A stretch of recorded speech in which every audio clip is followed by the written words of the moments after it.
What is good, everybody? Welcome to the defensive portion of this week's LSU film review when against Louisiana Tech. And there isn't really much to say other than LSU's defense was dominant on a day that LSU's offense was pretty stagnant for the most part. LSU's defense was just, they were smothering Louisiana Tech. So let's go over some of the key plays from this game from the defensive side of the ball. Alrighty, first play here, we're going to take a look at Mr. Patrick Payton down here playing the defensive end position number 6. Okay, Louisiana Tech here is going to be running a zone read to the left side of the field. So they're going to be zoning left, and the quarterback is going to be reading Patrick Payton, right? You guys know if Patrick Payton were to stay home, he's going to hand the ball to the running back, which he does. If Patrick Payton were to crash, the quarterback would keep it and come out this way and run the ball himself. But Patrick Payton does a nice job on this play using what is called a surf technique. Basically, he's going to look like he's surfing down the line of scrimmage. It's a good way. You keep your shoulders square, and it's a good way to, number one, make sure that you're able to still make a play on the running back, while also keeping eyes on the quarterback in case he does decide to keep it. Since your shoulders are square, you can really drive off either foot and either take on the quarterback or the running back. And right here, the quarterback does hand the ball off, and Patrick Payton does a really nice job here of, like I said, using that surf technique there, and ends up making a nice play from behind on that running back. So notice right here how he's keeping those shoulders nice and square, just in case that quarterback decides to keep the ball. And look how he's looks like he's surfing a little bit. And then once he confirms that that running back has the ball, he can drive off of that outside foot and make a backside tackle on this running back. And guess what we're doing for the very next play? We're going to run it back with Sir Patrick Payton one more time. Just two really impressive plays in a row that I can't skip out on. So this time it looks like the Louisiana Tech is trying to run counter bash. So they're going to be pulling their guard, they're going to be pulling their tackle, and then they're going to be sending the running back this way, right?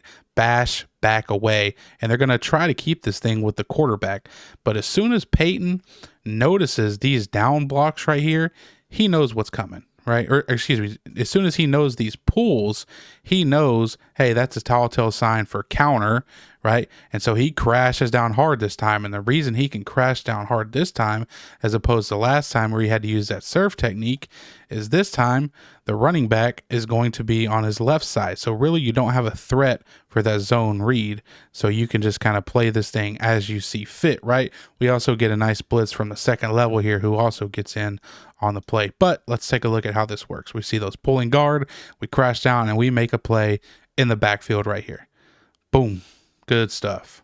Next up here, taking a look at this third down for Louisiana Tech, and I like the coverage call, kind of confusing the quarterback here from LSU. So pre-snap, we got a one high look, so we're thinking maybe cover 3, and not really looking like cover 1 man because these guys are turned away. They got their eyes on the quarterback.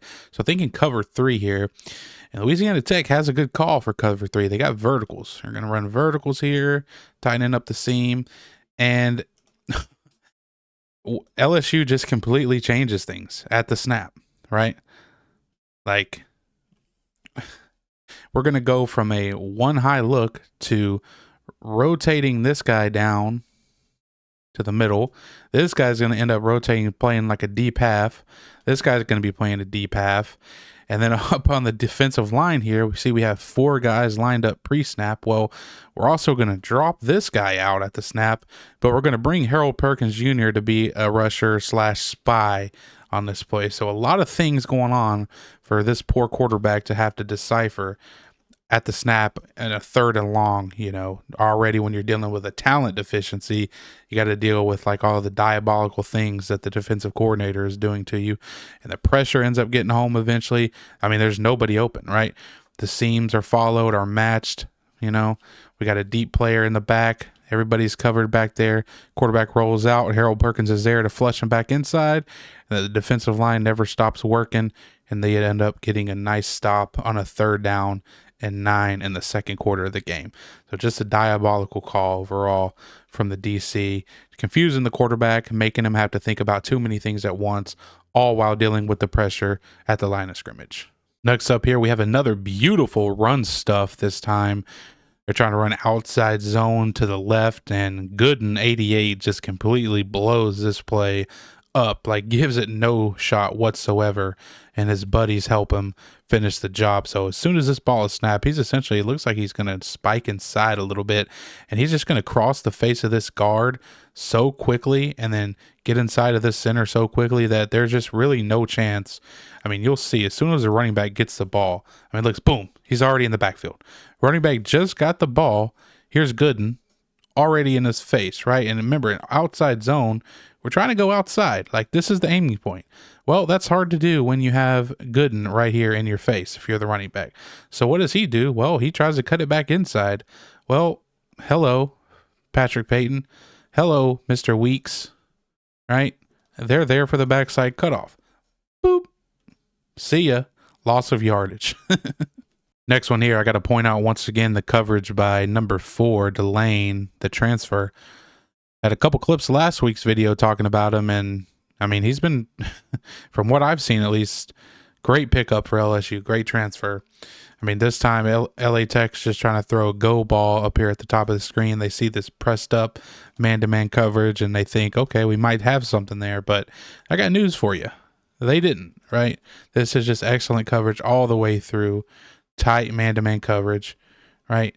Look how long we're staying square. Shout out to the 66-year-old freshman LSU band member there, Kent. But check out how long we're staying square here. Square, square, square. Now he makes his move, right? We see what he wants to do.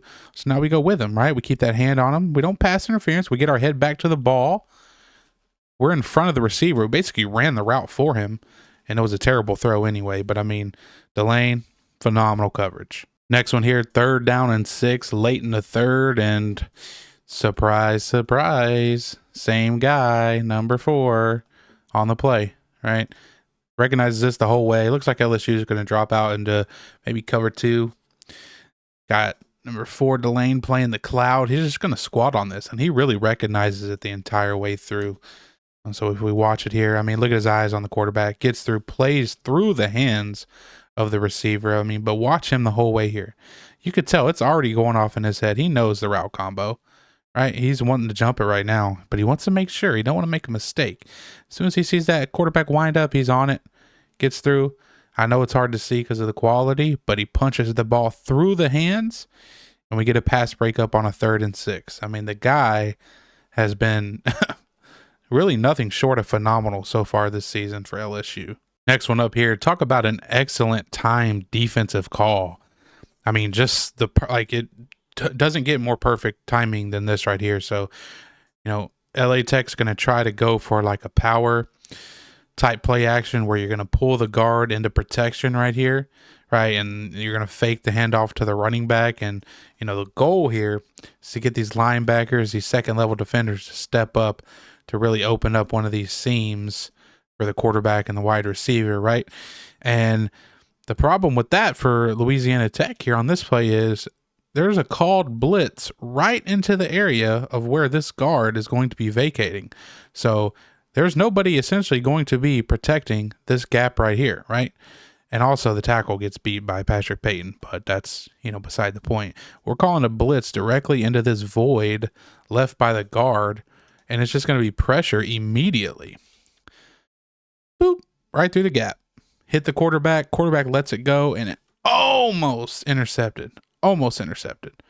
Right, but I mean, talk about a perfectly timed play call there from LSU. Very next play here, 3rd and 13, and I've mentioned him multiple times this video, so why not do it again? Patrick Payton wins clean off the edge, beats the tackle with a nice little dip and rip through, and gets to the quarterback, and the quarterback does some funky stuff. I mean, hold on, just let's appreciate the get off here from Patrick Payton. So I'm gonna try to pause this, right? Let me try to pause it at the. Look at that. Okay. Already across the line of scrimmage, like, talk about a get off, man. Like, that's hard. That's gonna be hard for any tackle to beat. And then he just gets to the quarterback, and the quarterback like just sort of throws it up. But I mean, that was an insane get off and a really nice win from Patrick Payton there, a guy who made a ton of plays this game alone. that is going to be the end of the video. Overall, just want to discuss here, really what I've seen the first couple of weeks from LSU's defense. Look, I think obviously the opponents they've played, we're only 2 weeks into this thing, first of all. So, there's not a ton we can take from such a small sample size, but we can say that they're going to be a very good defense this year. The opponents they played Clemson in the first game, which is obviously you'd consider an elite opponent. I mean, maybe. I don't know if anybody's seen them play this past week, but I'd consider them an elite opponent, and they looked phenomenal against them and one of the nation's top quarterbacks in Klubnik. And then they come week 2, and they really pretty much shut down Louisiana Tech for the entire game.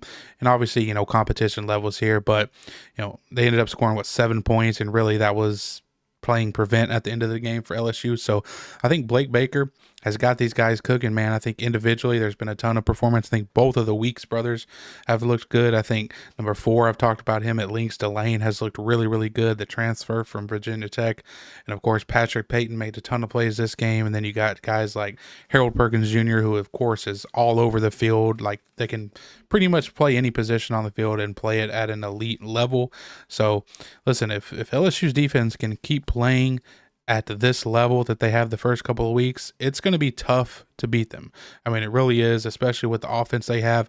I know they didn't look the best this week, but, they'll bounce back. They got a good quarterback. They got some elite weapons. So it's nice that LSU has a defense that can keep them in the game themselves when the offense doesn't look their best.